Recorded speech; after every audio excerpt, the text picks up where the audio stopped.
So, do you have a sense of purpose in your business? Do you have a documented purpose?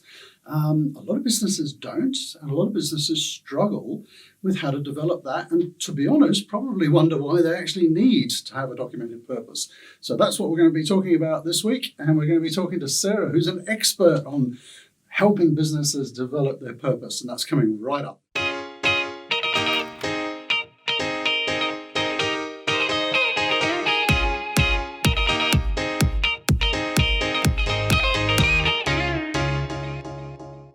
So this week we've got Sarah Birkin with us. Thanks for joining us, Sarah. It's an absolute pleasure. It's wonderful to be here with you today, Rob. Now, it's lucky that we've got time to shoot this video because we've just been having a chat over a cup of tea for hours talking about purpose. So let's kind of bring that conversation back now to why is it so important for a business to have a purpose, sense of purpose?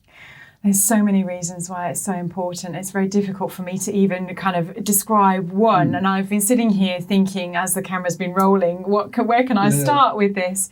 But I think the biggest opportunity that it gives for a business, it gives them a fresh perspective.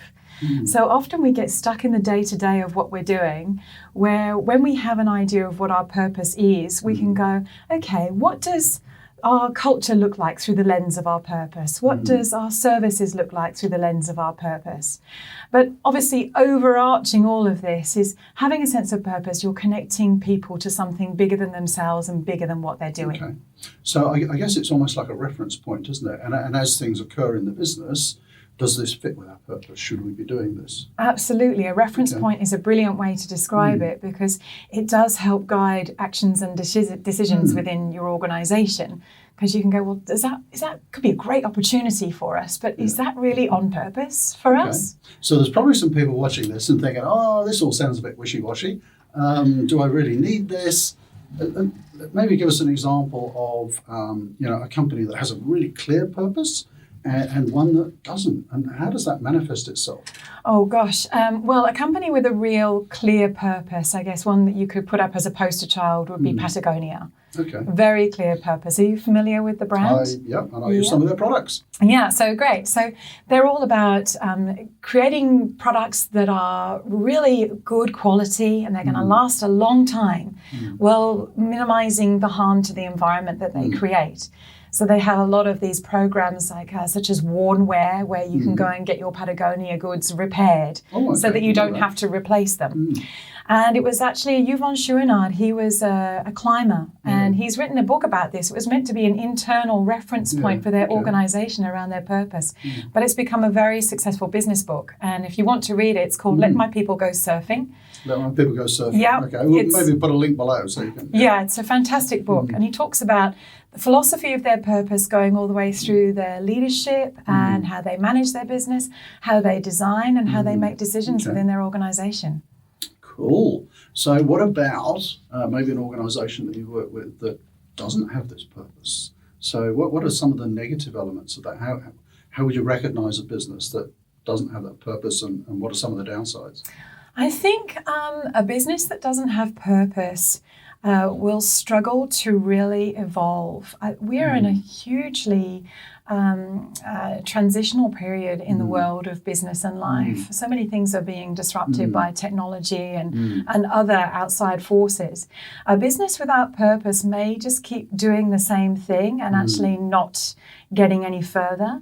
It limits their capacity for fresh ideas and it limits their capacity to see opportunities outside of what they might be seeing right now. So they can end up quite blinkered into doing more of what they've always done. Okay. Whereas a business with purpose can diversify more easily.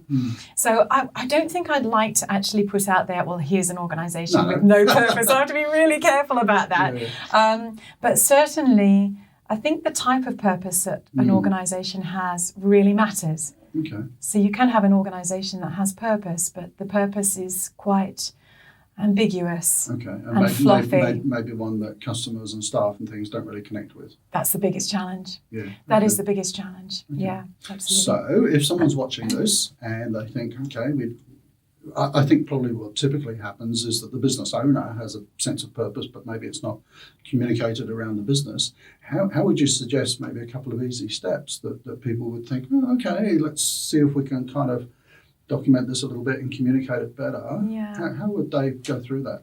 Well, if you've got a smaller organization or a medium-sized business and the founder is still within the business, it's great to have a conversation about the backstory. Backstory conversations are really valuable to start this process.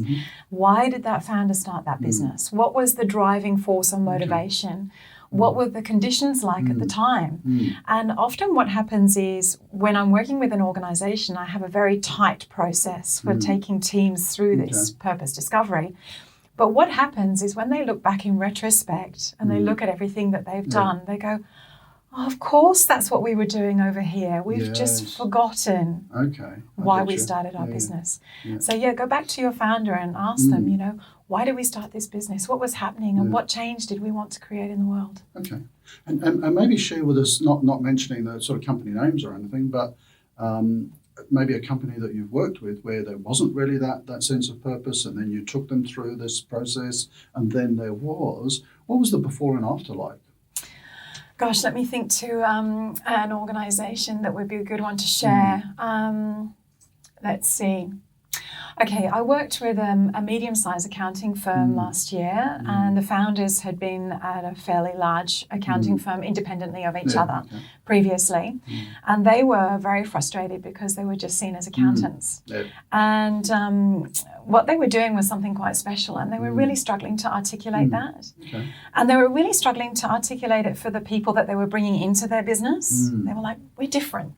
We need you to see that we're different. So there was like this frustration. That's hard with new people. Really frustrating. And also with their clients as well. So we went through this process, and it just turns out that, okay, yes, they're chartered accountants. They focus on tax and they do superannuation and wealth management and things like that. But I suspect that's what they do, but it's not why they do it. It's not why they do it, no. Their why was something completely different. So when I went in to start working with this business, they are the only accountancy firm that I saw with a huge wall painted as a whiteboard wall. I think I know this company. What do you use that for? And they were like, well, we want to show people through the journey, and we want to understand where they are in their life and their business.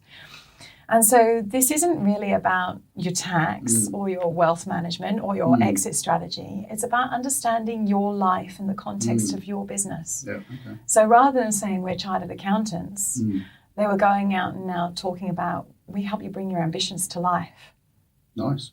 Yeah. Nice. So whatever your ambitions are, wherever your tolerance for risk is, whatever your goals are, we're not going to judge you on any of those. We're not going to tell you that you should be doing this or you should be doing that or you should be putting your prices up.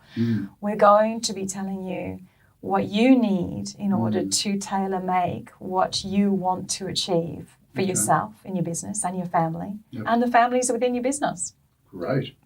Okay, so let's kind of wrap this together with a bit of a summary, maybe. So, because there's going to be some cynics watching this who are going, oh, you know, this warm and fuzzy purpose stuff.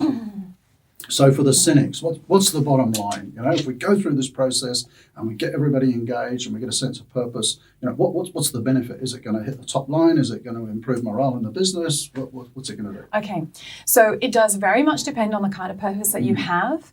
I am a skeptic myself, and I am very, very determined to make sure that this purpose statement that clients get when they work with me is not wishy-washy, it's not a marketing statement, and it's not a tagline. Whatever your purpose is, it needs to be meaningful, inspirational, and actionable, because if it isn't, there's no point having it. So really, for the skeptics out there, if you've got any kind of ambiguity in your business, we need to get rid of it, because ambiguity is the killer.